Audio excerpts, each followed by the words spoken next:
Welcome to Morningstar's Ask the Expert. I'm Holly Black. With me is Karen Ward. She's Chief Market Strategist at JPMorgan. Hello. Hi, thanks for having me. We've got 3 charts showing your sort of themes for 2020. Would you want to talk us through them? Thanks, Holly. Well, these are from the Guide to the Markets. This is our quarterly publication. And the idea of this report is it helps people think about asset allocation by region and across all assets. So the first one I've picked out, I think, was the key concern I had coming into the year, which was that expectations for corporate earnings were pretty high. And that was because of 2 factors. One, that the central banks were going to keep working really hard to support the recovery. We heard from the Fed last year how determined they were. So there was a lot of optimism about their policy tailwinds. But the second idea was also that we didn't have to worry about political risk anymore because the trade war between the US and China was over. And I was a little bit sceptical about that one because we have a US presidential election this year. We have ongoing Brexit risks. So the idea we were going to have this big bounce back in activity, I was a bit more concerned about. And also corporate margins are under pressure, which is the right-hand slide in this panel. And they're now under more pressure because we've got the coronavirus spreading and there are a lot of profit concerns. Well, that's right, Holly. The V-shaped nature of the recovery is certainly changing with the coronavirus news. I think for investors, going on to the next slide, they do still know that they're going to be fighting the central banks if they're getting too bearish. We've seen some pretty significant change in pricing across the fixed income markets. The Fed are priced to cut more this year, actually also the Bank of England and other European central banks also. So we are still going to see additional policy stimulus from the central banks. And that has good and bad news for investors. It's good news in that it pushes bond yields down to new unforeseen lows, and therefore bonds do what you want them to do in a portfolio, which is to go up in price when stocks are falling.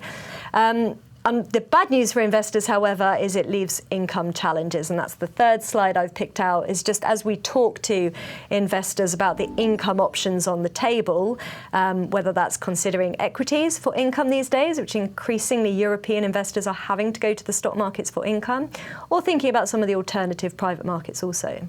But with that going to equities for income, obviously the yields are attractive, but you are moving up the risk scale. Exactly, and there's no such thing as a free lunch, Holly, unfortunately. So a lot of the work we're doing, in fact, we had a piece just released 2 weeks ago, was just trying to allow people to understand what those risks are, what's the scale of them, so that they can understand whether they have the appetite, the stomach for those risks. If you've got a nice long-term horizon and you're really willing to not look at your portfolio every day, then you can take on that risk and you can manage the volatility. If not, you have to accept those lower yields.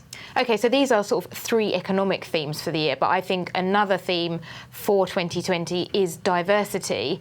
And what we're seeing is still a lack of women in investment. Why do you think they're so underrepresented in this industry?